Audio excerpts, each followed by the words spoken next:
Saludos, espero en Dios se encuentren bien de salud, tomando todas las medidas de bioseguridad.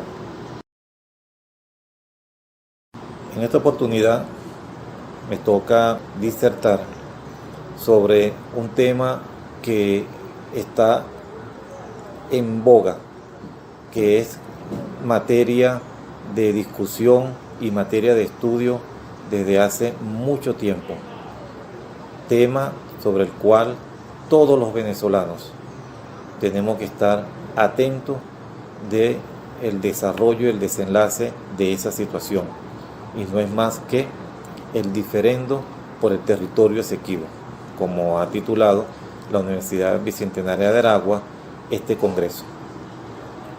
El tema de exposición del cual voy a hablar en este momento lo titulé El Estado Esequibo y la soberanía nacional, historia de un despojo colonial. Comienzo por explicar, aclarar por qué lo denomino el Estado Esequibo, sabiendo que hablamos de zona de reclamación o territorio Esequibo. Es porque es una tesis que he venido planteando y defendiendo ya desde hace un tiempo, de llamar al territorio Esequibo con su nombre y apellido de Estado Esequibo, un estado más de lo que compone el territorio de Venezuela. Comienzo por citar, que es el inicio de todo dictamen o tratamiento legal que debemos de tener siempre en cuenta, nuestra Constitución de la República Bolivariana de Venezuela en su artículo 10. Cito, leo: el territorio y demás espacios geográficos de la República son lo que correspondían a la Capitanía General de Venezuela antes de la transformación política iniciada el 19 de abril de 1810, con las modificaciones resultantes de los tratados y laudos arbitrales no viciados de nulidad. Importante este texto, importante lo que contiene el artículo 10 constitucional, porque durante el desarrollo de la ponencia veremos cómo toma vida, toma fuerza, y de dónde nosotros los venezolanos tenemos el asidero legal para considerar de que ese territorio, que lo llama territorio en reclamación, ese territorio es territorio venezolano y es parte de nuestro territorio, y debemos llamarlo Estado Esequibo, que es una propuesta que he venido planteando y defendiendo desde hace tiempo ya. Tocar el tema del Esequibo es hablar de los intereses coloniales e imperiales que se ha tenido sobre nuestro territorio desde casi de su nacimiento. Después de culminar la etapa de independencia a lo largo del siglo XIX, salir del coloniaje español, entramos entonces a disputar nuestra soberanía e independencia con el Imperio Británico y las ansias de poder y control de los Estados Unidos de Norteamérica. De acuerdo a todo lo estudiado, analizado, revisado, vemos que tras bastidores y también un acuerdo traicionero, en el año 1899 se preparó el terreno para pretender despojarnos de 159.500 kilómetros cuadrados de tierra venezolana.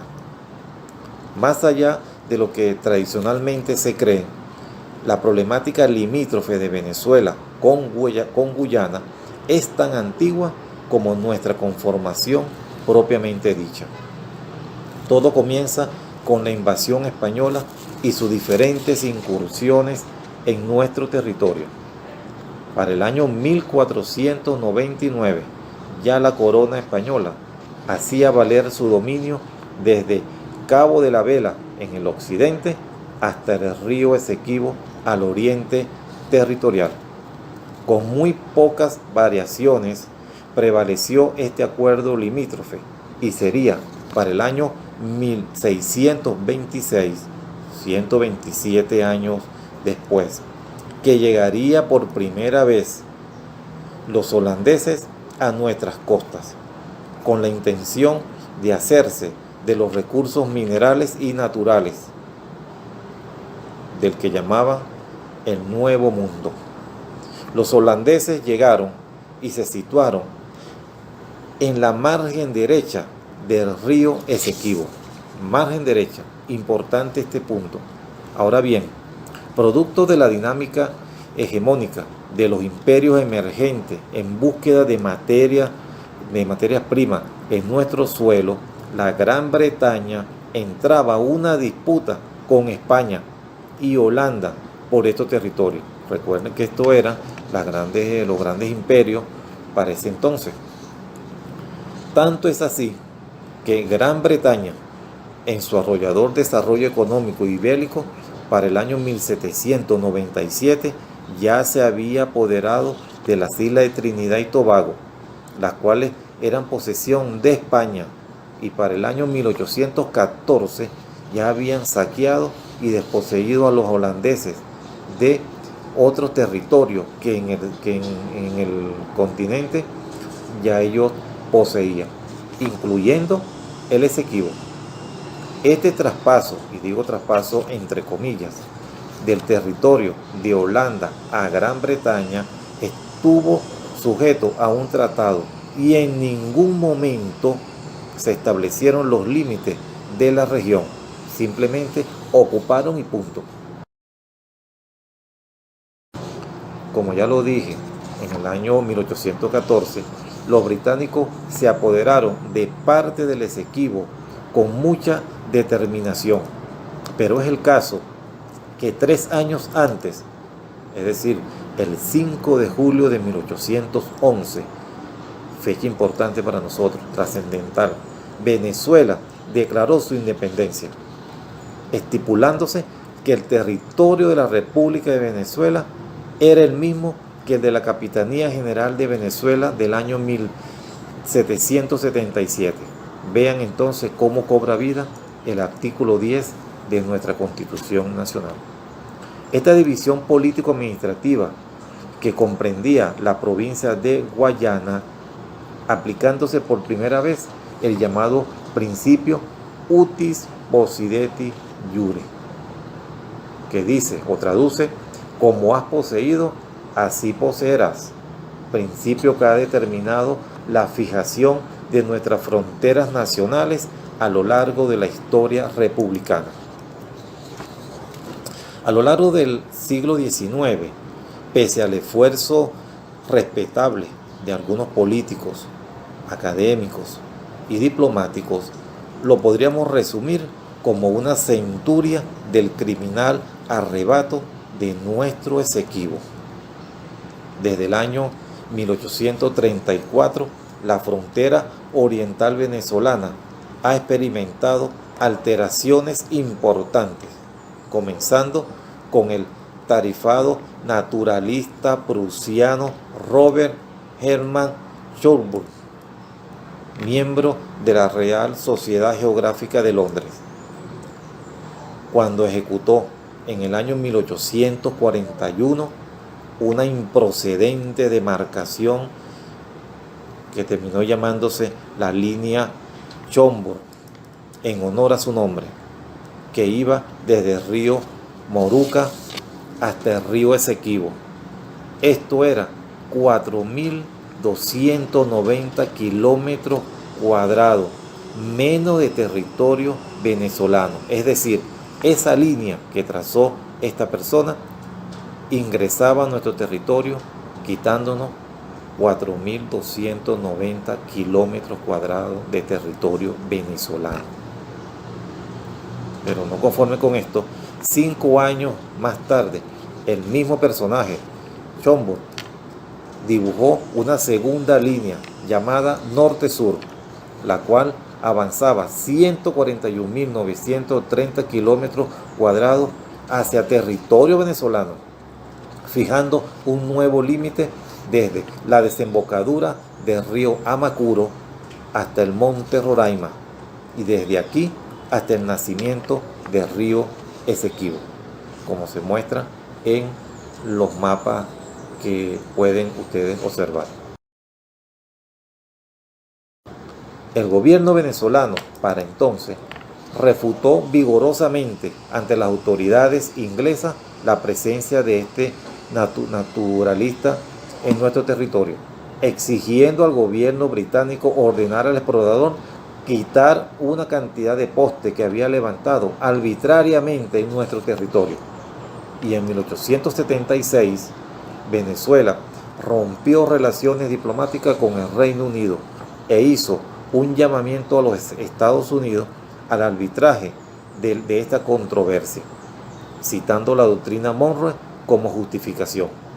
Aquí, para ese entonces, nuestros gobernantes creían en la buena pro del gobierno norteamericano. En el año 1850 se firma el acuerdo en el cual ambos gobiernos se comprometen a no ocupar el territorio en disputa, que pretendía desde la línea trazada por Chombo hasta el río Esequibo. Ese acuerdo se mantuvo vigente con sus altibajos hasta el año 1897, cuando se materializó el Tratado Arbitral de Washington, preámbulo del Tratado Arbitral de París de 1899. No obstante, los británicos no descansaban en sus intenciones de apoderarse de los recursos auríferos de la cuenca del Yuruarí. Asimismo, no escondían su avaricia sobre el Orinoco y los recursos ganaderos apureños. Vean toda la pretensión del Imperio Británico sobre nuestras tierras, entrando por el oriente y llegando hasta el Apure. Para 1887, Gran Bretaña publicó un mapa con fronteras que abarcaba 168.000 kilómetros cuadrados al oeste del Esequibo. Es decir, sus apetencias se extendían a lo que se conocía para ese entonces como Villa de Upata, la ciudad de Upata, que está en territorio del estado Bolívar, con el objetivo de abarcar las minas del Callao, Nueva Providencia y otras ciudades que en el entorno se encontraban. Y todo esto sin quitar nunca la vista sobre el Orinoco, porque el Orinoco era su mayor, era como la joya de la reina para ese entonces. El gobierno de Antonio Guzmán Blanco, como ya lo apunté hace unos minutos, rompió relaciones diplomáticas con Gran Bretaña en el año 1876 y en un ambiente de posible invasión, tomando en cuenta que nos referimos a una potencia militar para ese entonces, militar e industrial, que amedrentaba con su poder a una nación pequeña, aquejada por guerras intestinas y una incesante crisis económica. Esa era la realidad de Venezuela para ese entonces. En este contexto, y visto el estancamiento de los acuerdos y las acciones violentas de los británicos, el gobierno venezolano de turno decidió unilateralmente recurrir al gobierno estadounidense, pero en los próximos 19 años expresó algo de preocupación, pero hicieron muy poco en la práctica para resolver la situación.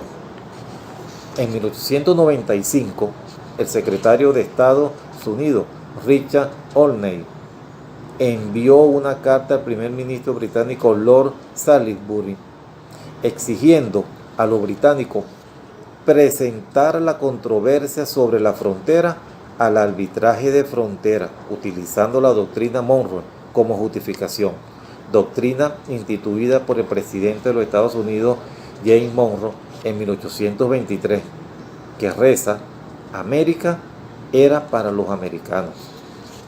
El primer ministro británico, Lord Salisbury, alegó que la doctrina Monroe no era válida en virtud del derecho internacional.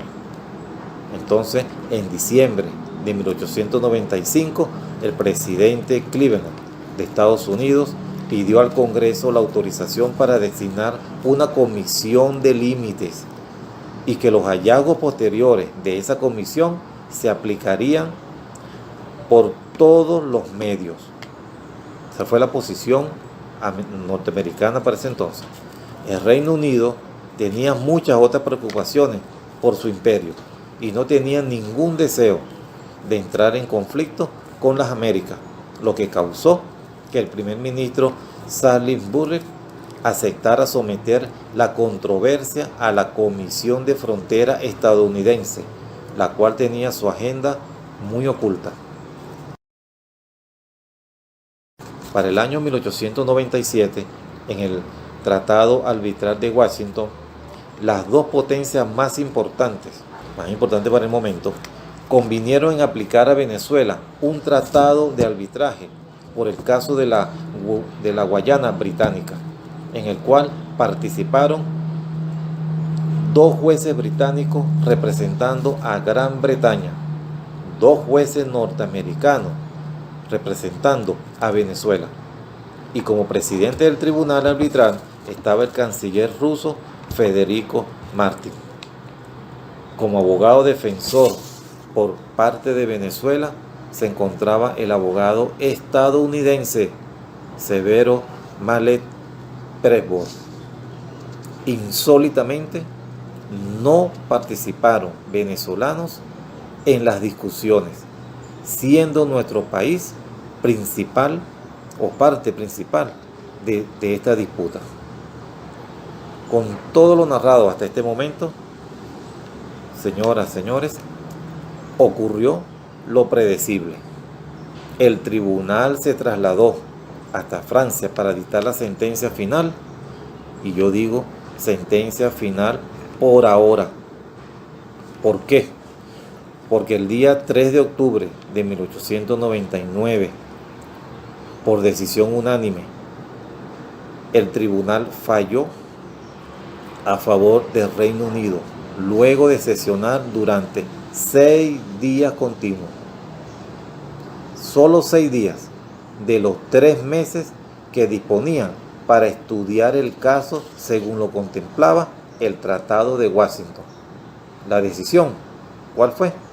Cito: se concede al Reino Unido el territorio denominado por Venezuela como Guayana Esequiba, de 159.500 kilómetros cuadrados, al oeste del río Esequibo, al oeste, muy a pesar de los ingleses, quienes ambicionaban las bocas del río Orinoco. Es decir, no se conformaron con esto, querían más todavía. Desde el principio, el rechazo en Venezuela por esta decisión fue general. El arbitraje desnaturalizaba el derecho internacional, al ser una decisión que desconocía a una de las partes fundamentales, por lo que el veredicto quedaba viciado de nulidad. Además de ello, los jueces intervinientes, Brewer, el norteamericano, Martin, el ruso, revelaron ante un testigo presencial, el funcionario británico Charles Harry, que la decisión había obedecido a compromisos previamente adquiridos. Vean la estafa, la falta de ética y de moral, y de cómo se armó este gran robo contra la nación.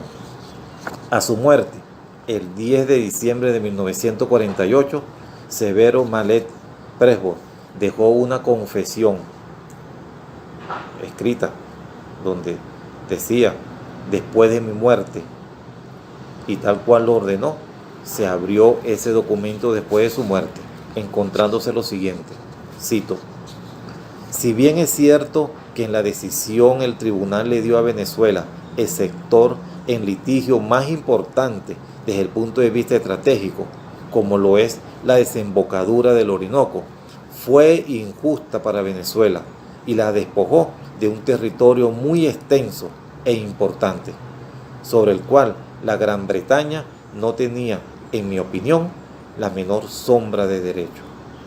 Palabras de este abogado Severo Malet Presbol.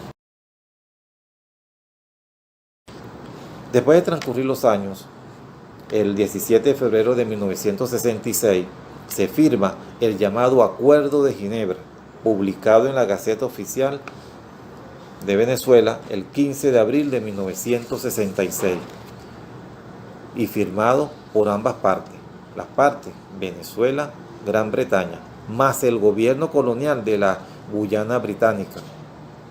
Y allí se establecen los mecanismos para iniciar un proceso de tratamiento del llamado diferendo histórico por el Esequibo entre la República Independiente de Venezuela y la República que se derivaba de la concesión de la independencia de Guyana y que ya tenía un gobierno interino. Esto es un acuerdo firmado. Entonces, desde ese momento hasta los actuales días han sucedido una diversa variedad de acontecimientos de parte del gobierno de la Guyana Británica que han incumplido flagrantemente lo acordado en el año 1966, el Acuerdo de Ginebra. Estos actos pueden tomarse como agresiones, provocaciones o simplemente actos unilaterales que hacen ver la intención de apropiarse definitivamente del territorio venezolano, situación que bajo ningún aspecto ni consideración podemos ni debemos permitir todos los venezolanos que amamos nuestra tierra de gracia, nuestra patria, Venezuela. Me permito presentar alguna propuesta que he recogido de diversas personas como forma de acción para hacer presencia en el territorio Esequibo. Desarrollar el amor por esa extensión de terreno que está allí, que existe y que está esperando por nosotros. Estas son, cito, primera, que se cree una comisión de diputados de la Asamblea Nacional para que se retome el tema sobre el Esequibo, a fin de generar un movimiento popular que inste a la solución definitiva del diferendo. 2. Que se elabore desde la Asamblea Nacional un proyecto de desarrollo económico y social autosostenible para afianzar el territorio Esequibo a la sociedad venezolana. 3. Incentivar a los ciudadanos venezolanos a poblar el territorio Esequibo, garantizándoles vivienda, generándoles empleo y educación para los que se acojan al plan del Estado. Todo esto, claro está, tomando en cuenta que en ese territorio existen ciudadanos guyaneses, violando el acuerdo. Si ellos pueden estar allí, también nosotros. 4. Instalar estaciones de radio en la zona de frontera con alto alcance en la que se difunda nuestra cultura y gentilicio a fin de introducirnos por ese medio o esa vía en el territorio Esequibo. Quinto, que el Poder Ejecutivo dicte un decreto mediante el cual se ordene que toda persona nacida en el territorio Esequibo sea cedulado como ciudadano venezolano. Sexto, que se desarrolle un urbanismo de la Gran Misión Vivienda Venezuela para facilitar su poblamiento. 7.